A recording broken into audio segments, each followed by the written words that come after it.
In the evening, shadows creep onto the lake and follow our little boat. Listening, the depths look silent and enigmatic, but the stars meditates in the night. The moon comes quietly through the forest on the banks. Its pale gold flashes in the pine hair, and mist rises from the reeds. But the stars reflect into the night. The waters shine and depths tremble. You look at me, big and anxious and questioning, and my pulse throb for longing. But stars meditate in the night. The waves gently caresses the boat. The floods dream and the oars rest. The wind only pulls us silently downstream. But the stars meditates in the night. We drove out on the lake again and again. The moon looked so pale and big, and again the evening wind played in the pipe. The boat glided easily on the water. She sat at the helm, and I drove the boat. You look at her feet like a child. She sang and spoke about her childhood. You listened quietly and acted beautifully with your words, and your voice sounded so soft and gentle. But death sat on my side and silently showed me my bleeding heart, and my oars flew as fast as an arrow. We got out, and you left alone, and when my heart was bleeding to death in the forest, the evening wind was still swinging in the leaves. Guten Abend, meine Herren und Freunde. This will be the second of 3 videos I will post about Germany and Fidus. We will look into Fidus again, and the reasons are sources. When I covered Fidus, I did a decent job, but it could have been a lot better. But there is so much to this man and what he has actually influenced in the world. But we're going to talk about, first and foremostly, what actually started me looking into things again. And it's Adolf Brand. And it's Der Eigene, which is the first gay journal in the world. First published in 1896 by Adolf Brand. Now, the reason why I started looking into that is simple. A man asked me on the comment section, well, first and foremost, before he asked me, he said that, I thought, he made a mockery of Fidus. I had to correct him. But then he asked me, did Fidus support Der Eigene, the homosexual magazine or journal? He said this because he wanted to belittle him. And I said, I'm unsure, because in actuality, I was very unsure. But I did the research. I went to the original sources, meaning the actual journal itself. I read through them.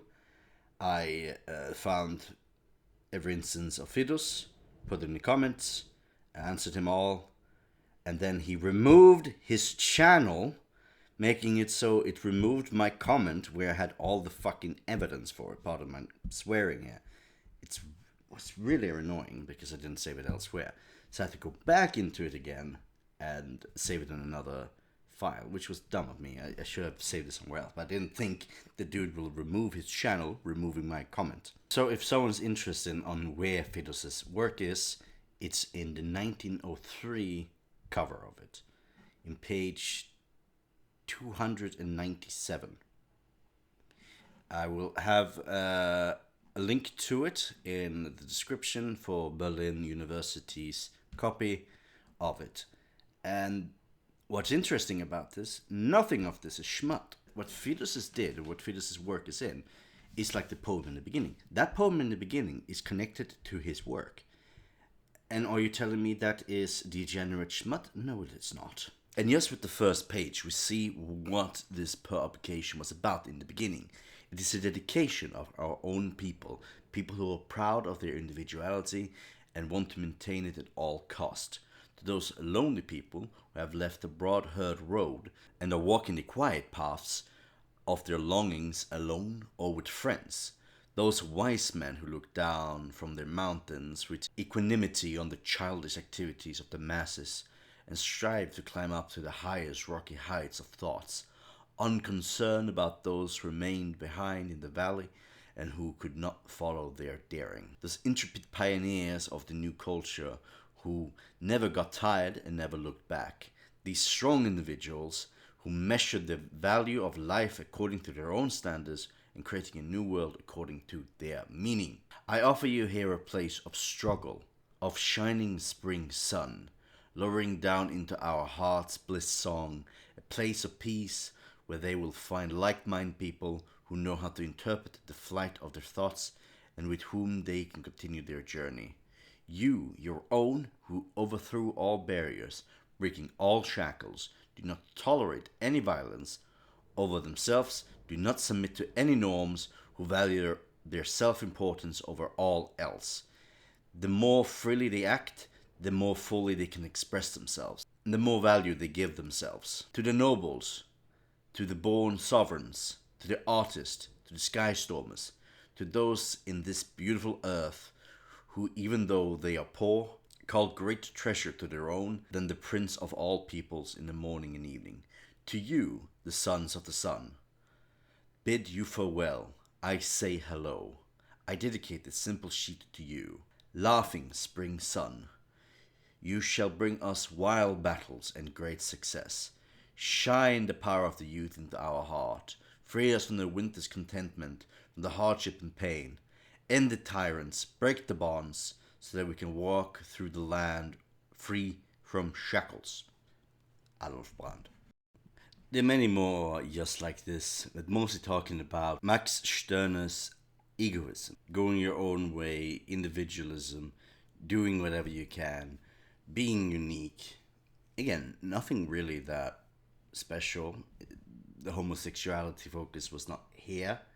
It didn't come until many years later. It will continue. Now we'll go into 1898. This more focused on longer formal literature, but overall not really anything radical as of yet, but there's some really good poems. Like, the thing is with these poems, they're really damn good.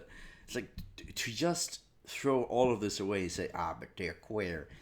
The more I read the pre-World War I journals, they're really good.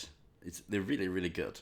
We seek our own land, the land of our affections, the shores of new people, the realms of the soul, and the world of our pain and our joys.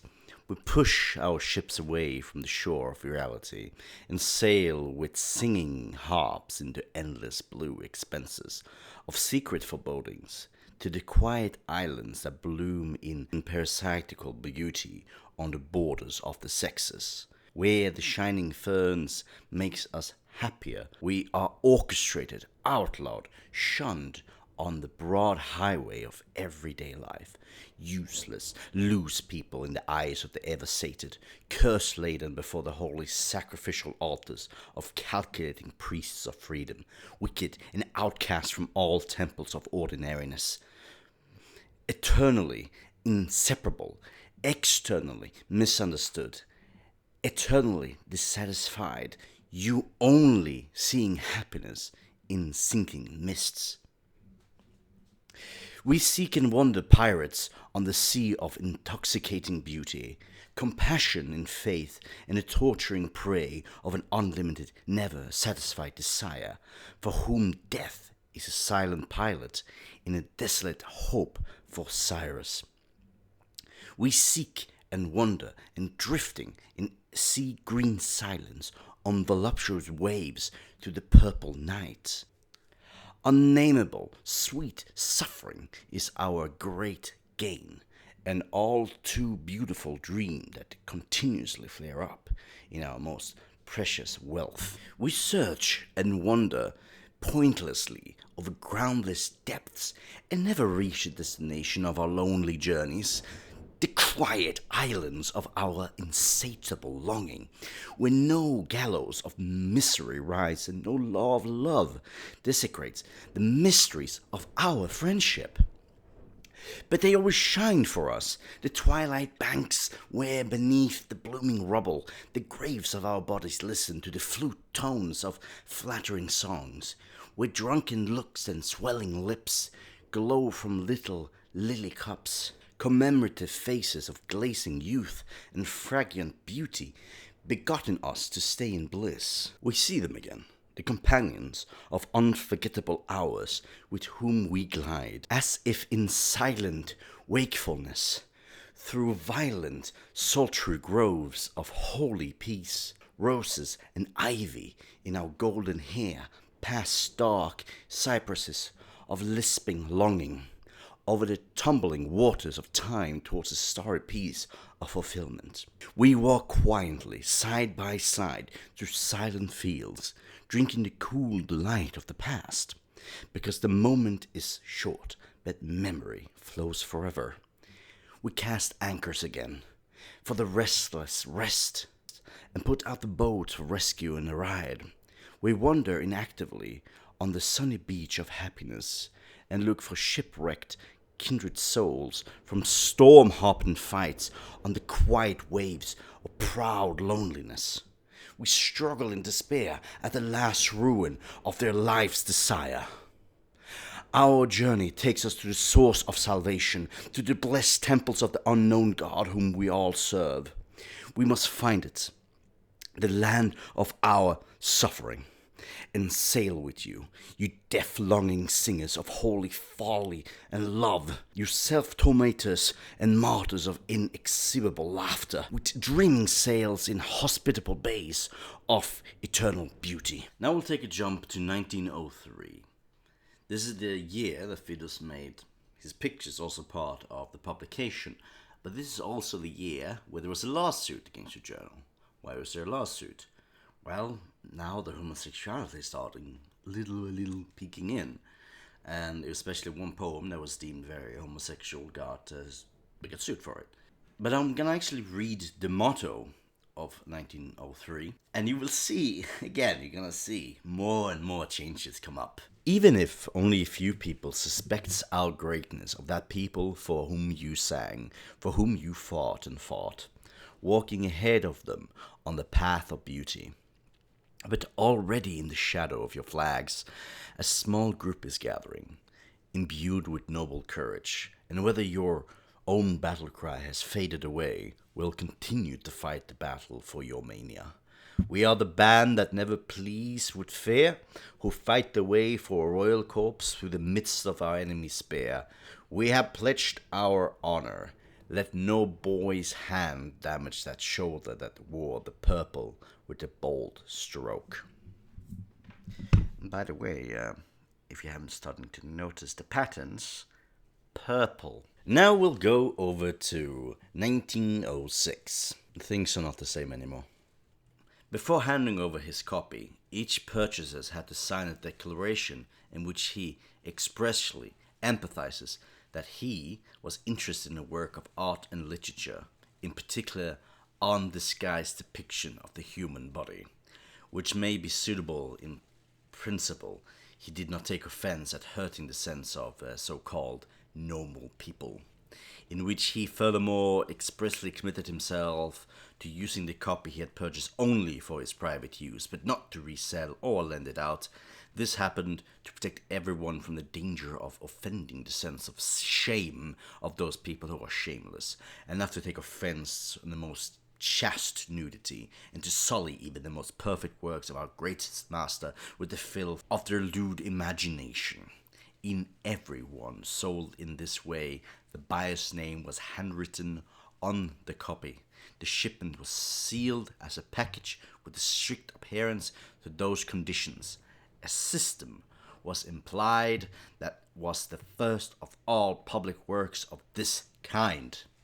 Benedict Friedelander and his resistance of Origenos recommends to the German book trade in order to protect our German art and literature from further threats and oppression caused by the brazen attack from those so-called normal associations, which in 1903 even suppressed the art books published in their own right. Sheets von Fidus and the poem Friendship by Schiller was denounced by the public persecutor as indecent. And there is where it all starts, ladies and gentlemen. This is the difference. That lawsuit from Sheet von Fidus and the poem by Schiller changed everything. The journal from now on will be very hard for me to share. It is a lot of male nudity. And these people might say I'm a so-called normal people with no expression, but it will go further and further and further. But here is where it starts. In 1903 they did cross the line. In 1906 they said fuck it, full on nudity, full on homosexuality. Then there is a jump in time. The next one is in 1919 and 1920, which means this is the before time of World War One. They got sued, they got restricted. There was the last attempt of going full on homosexual by going to get the journals. You had to write your name, and then it stopped. World War One happened, and now we're in the Weimar Republic. The younger generation among us often forgets that we are still in the middle of a fight, and that this fight for justice requires heavy sacrifice and great, almost superhuman endurance from those who have to lead it. When I was involved 20 years ago in the incapacitation case of the staff physician Dr. Sternberg, had the public opinion of all cultural states on my side, and heavily respected men of all party leanings, such as District Judge Dr. Feiser in Ulm, Captain V. Farrell, Dr. Ellenberg, Karl Wolchan, Hans Land, Karl Scheident, and the Minister of Education, Dr. Bosses. Fidus put his art here once again in 1919. He was defined as von Fidus here, but is still Fidus regardless. Point being that even after 1903, Fidus did put his art in this magazine. And this is when it was already very much a homosexual magazine and got attacked for it. This is in 1st of October in 1920. Men, Associations and State. Study outlined by Waldeck, Basis of Communal Life. Dealing with a topic like this requires much more space than that of an article in a magazine. Here you can only give suggestions. It isn't simulation always more than fulfillment. Here you can only state beliefs. Brevity prohibits proving proof. But why should I prove what anyone who can read and think can prove to themselves? There are more important things than proving evidence from those who don't want to think for themselves. The Man's League. Schiller says, as long as philosophy does not hold the course of that world together, the gears are maintained through hunger and through love. Satisfaction of hunger sustains the individual, satisfaction of love sustains the community. But does love isolate? Yes. That's male-female love, which in our case is sanctioned by marriage. The family is, of course, the anti-community.